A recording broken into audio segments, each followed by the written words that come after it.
Good morning student. आज हम इस वीडियो के माध्यम से डेमोक्रेसी के बारे में बात करेंगे। डेमोक्रेसी से आप सभी परिचित हैं, जिसे प्रजातंत्र कहा जाता है। प्लेटो से लेकर आज तक राजनीति विज्ञान में लोकतंत्र चर्चा का विषय बना हुआ है। डेमोक्रेसी शब्द की उत्पत्ति ग्रीक मूल के शब्द डेमोस से हुई है, जिसका अर्थ होता है जनसाधारण। इसमें जो क्रेसी शब्द जोड़ा गया है वो होता है शासन या सरकार। इस तरह ये हम इसका संपूर्ण अर्थ करके देखें तो लोकतंत्र शब्द का मूल अर्थ ही जनसाधारण या जनता का शासन है। अब्राहम लिंकन ने लोकतंत्र की परिभाषा दी थी, जिसका वो परिभाषा क्या थी? लोकतंत्र जनता के लिए और जनता का द्वारा शासन है। यानी कि बहुत सिंपल सी डेफिनेशन है इसकी, government of the people, by the people, for the people. लोकतंत्र का जो हम एक क्लासिकल थ्योरी के बारे में पढ़ें तो प्लेटो और अरस्तु ने कुछ प्राचीन यूनानी नगर राज्यों में, जैसे विशेष रूप से एथेंस के संपर्क में थे, वो एथेंस में लोकतंत्र को सक्रिय रूप में देखा था, जिसकी मुख्य विशेषताएं थी नगर राज्य यानी कि पॉलिस स्टेट बोलते हैं उसको, के सार्वजनिक मामलों में जो स्वतंत्र जन, जिसे फ्री मैन कहा जाता है, उसकी इक्वल पार्टिसिपेशन यानी कि समान सहभागिता। समझ रहे हैं मेरी बात को कि प्लेटो और अरस्तु ने जो यूनानी नगर राज्य थे, जिसमें मुख्य रूप से एथेंस की बात करते हैं, उसकी वो वहां पर लोकतंत्र को सक्रिय रूप में देखा था। क्या देखा था कि नगर राज्य में जो फ्री मैन थे उनकी पार्टनरशिप, मतलब उनकी इक्वल पार्टिसिपेशन को देखा गया था। दूसरी बात है इसमें कि सार्वजनिक निर्णयों तक पहुंचने के लिए फ्री डिस्कशन होता था, स्वतंत्र वाद विवाद था, और समुदाय के कानून और प्रचलित प्रक्रिया के प्रति व्यापक आदर भाव भी देखा जाता था। क्योंकि यूनानियों को अपनी जो रीति रिवाज थे उन पर बहुत गर्व था और वे बर्बर जातियों में प्रचलित निरंकुश शासन से अत्यंत अपने आप को श्रेष्ठ मानते थे। फ्रीमैन, यहाँ पर मैं फिर डिफाइन करूंगी कि फ्रीमैन किसे माना है उन्होंने, कि प्राचीन यूनानी नगर राज्य के वे निवासी जिन्हें नागरिक का दर्जा प्राप्त था, जिनकी संख्या 10% से ज़्यादा नहीं थी। शेष जनसंख्या में स्लेव्स, एलियंस और स्त्रियां आती थी, जिन्हें कोई नागरिक अधिकार प्राप्त नहीं थे। परंतु प्राचीन यूनानी नगर राज्यों में लोकतंत्र का जो रूप प्रचलित था उसे आदर्श शासन प्रणाली नहीं माना जा सकता। प्लेटो ने इस आधार पर लोकतंत्र की निंदा भी की है, और जनसाधारण, उनका मानना था कि जनसाधारण इतने शिक्षित नहीं होते कि वे सर्वोत्तम शासकों का चुनाव कर सके। ये तो थी इसकी क्लासिकल अवधारणा।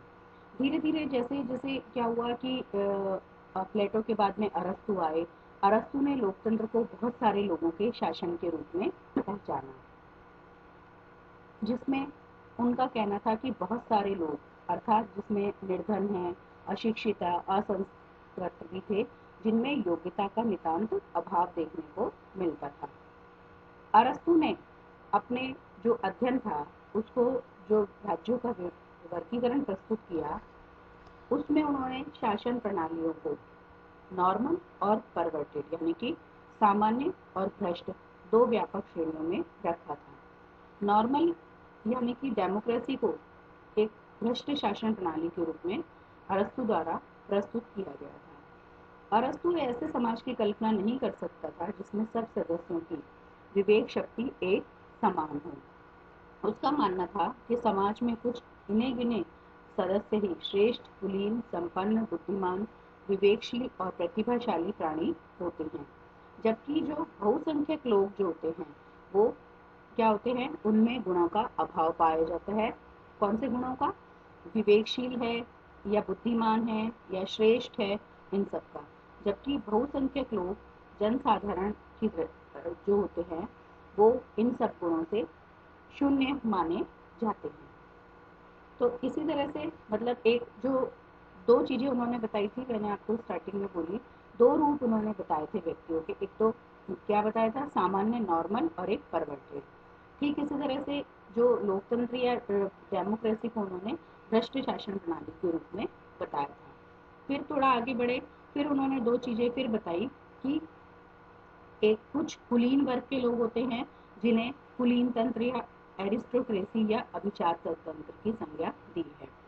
लेकिन जब यही लोग किसी अंकुश के अभाव में अपनी शक्ति का प्रयोग स्वार्थ पूर्ति में करने लगते हैं तो उनका शासन ओलिगार्की में बदल जाता है। तो कुलीन तंत्र एरिस्टोक्रेसी किसमें बदल गई? ओलिगार्की में, जो कि एक निकृष्ट कोटि का शासन माना जाता है। इसी तरह से लोकतंत्र जो है वो निर्धन, ज्ञानहीन और गुणहीन लोगों का शासन है, इसलिए उसे उत्तम कोटि का शासन नहीं माना जाता है। फिर अरस्तु ने ये माना कि अभिजात तंत्र और लोकतंत्र का मिश्रण होना चाहिए, इसलिए उसने क्या किया? मिश्रित संविधान की संज्ञा दी, जिसमें क्या होगा? मिश्रित संविधान में सत्ता तो कुलीन वर्ग के हाथ में रहेगी, परंतु शासन की नीतियों के लिए जनसाधारण की सहमति प्राप्त की जाएगी। जैसे अरस्तु ने कहा कि जनसाधारण अलग अलग व्यक्तियों के रूप में खराब हो सकता है, परंतु सामूहिक रूप से वह इतना खराब नहीं होता। जैसे थोड़ा पानी जल्दी गंदा हो जाता है, परंतु बहुत सारा पानी जल्दी गंदा नहीं हो पाता। ठीक उसी प्रकार से कि कुलीन लोग शासन चलाने में निपुण हो सकते हैं, परंतु शासन कैसा होना चाहिए इस बारे में जनसाधारण सही राय दे सकते हैं।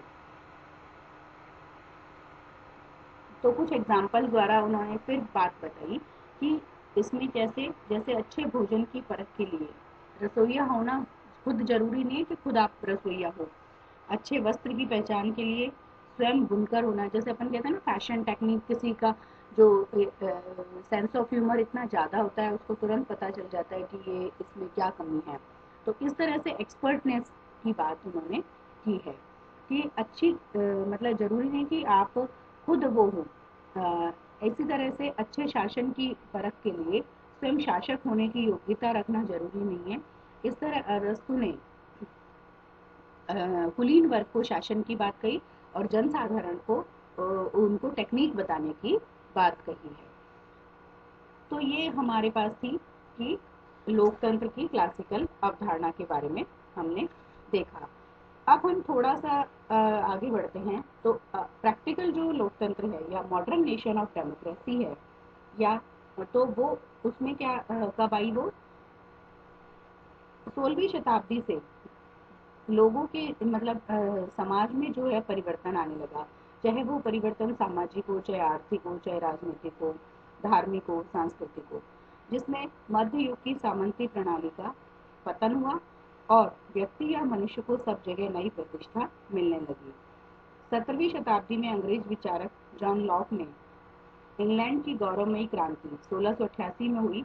ये विचार उन्होंने रखा कि मनुष्य के कुछ प्राकृतिक अधिकार होते हैं जिन्हें उससे कोई भी नहीं छीन सकता है, और वो प्राकृतिक अधिकार हैं उनके life, liberty and property. Right to life, liberty and property, जीवन, स्वतंत्रता और संपत्ति का अधिकार।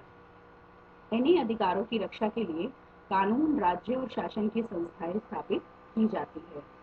फिर लॉक ने ये माना कि मनुष्य परस्पर सहमति से ही राज्य का निर्माण करते हैं और शासन व्यवस्था स्थापित हो जाने के बाद भी वे निश्चित नहीं हो पाते, बल्कि सरकार के काम की निगरानी करते रहते हैं। तो धीरे धीरे क्या हुआ? उनका कहना था कि सरकार को अपनी सत्ता को बनाए रखने के लिए जनता की सहमति की आवश्यकता होती है, ताकि जनता उससे सहमत रहेगी तो विद्रोह की संभावना कम रहेगी। इसीलिए यहाँ पर जनता को क्या हुआ कि जैसे धीरे धीरे ये लॉक का कंसेप्ट आया, 18वीं शताब्दी के अंतिम दौर में अमेरिकी स्वतंत्रता और फ्रांसीसी क्रांति ने पुराने सिद्धांत जो थे कि मनुष्य में विवेक नहीं होता या उसमें वो अयोग्य होता है, उसको ऊपर उठाकर शासकों का चुनाव करने की बात की गई और ये माना गया कि जो सामान्य लोग हैं उन्हें नागरिकता का दर्जा दिया जाए। इस तरह जनता को जनता जनार्दन की पदवी मिल गई, जिससे लोकतंत्र के विचार को प्रतिष्ठा मिलने लगी। तो ये बहुत छोटी सी चीज़ें आज हमने डिस्कस करी इस वीडियो के माध्यम से कि किस तरह से एक क्लासिकल थ्योरी प्लेटो और अरिस्टो थे और फिर हम थोड़ा सा बीच में मॉडर्न कंसेप्ट में आए, वो हमने लॉक के कंसेप्ट को यहाँ पर डिस्कस किया। तो एक थोड़ी सी एक प्रैक्टिकल सी बात मैं यहाँ पर चर्चा करूँगी कि डेमोक्रेसी इन प्रैक्टिस में पहले तो पश्चिमी जगत में डेमोक्रेसी का कंसेप्ट शुरू हुआ, फिर धीरे धीरे क्या हुआ कि प्रतिनिधि शासन जिसे रिप्रेजेंटेटिव गवर्नमेंट कहा कहते हैं, उसमें क्या हुआ, प्रतिनिधियों का चुनाव होने लगा। और प्रारंभ में क्या था, ये जो प्रतिनिधियों का चुनाव था वो मुक्त प्रतिस्पर्धा पर, फ्री कंपटीशन के आधार पर होता था। धीरे धीरे उसमें फिर एक बात और ध्यान रखने की है, पहले सिर्फ पुरुषों को ही मतदान का अधिकार प्राप्त था। संयुक्त राज्य अमेरिका में लोकतंत्र की शुरुआत 1820 और 30 के दशकों में हुई, फिर धीरे धीरे मताधिकार दिया जाने लगा और फ्रांस में 1848 में एडल्ट मेल सफ्रेज यानी कि व्यस्क पुरुष मताधिकार का अधिकार लागू किया गया। 1871 तक वहाँ संसदीय शासन स्थायी आधार पर स्थापित नहीं हुआ था और जबकि ब्रिटेन में संसदीय शासन 1688 में ही स्थापित हो गया था।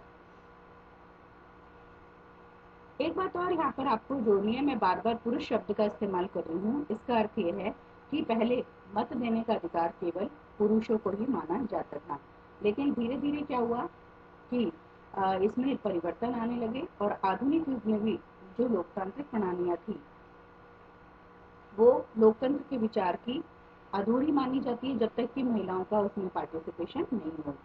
फिर वे क्योंकि वे यूनिवर्सल एडल्ट फ्रेंचाइज यानी कि सार्वजनिक व्यस्क मताधिकार पर आधारित नहीं थी, इसलिए उन्हें अधूरी अभिव्यक्ति माना जाता है। स्त्री मताधिकार की व्यवस्था संयुक्त राज्य अमेरिका में 1990 से की गई थी, इंग्लैंड में 1928 से, फ्रांस में 1945 से और स्विट्जरलैंड में तो 71 से समस्त स्त्रियों को वोट देने का अधिकार के लिए योग्य ठहराया था। तो ये माना जा सकता है कि जो वेस्टर्न में जहाँ हम उनकी मॉडर्न होने की बात करते हैं, तो वहाँ पर भी लोकतंत्र के विचार को पूर्ण अभिव्यक्ति 20वीं शताब्दी में आकर के मिली है।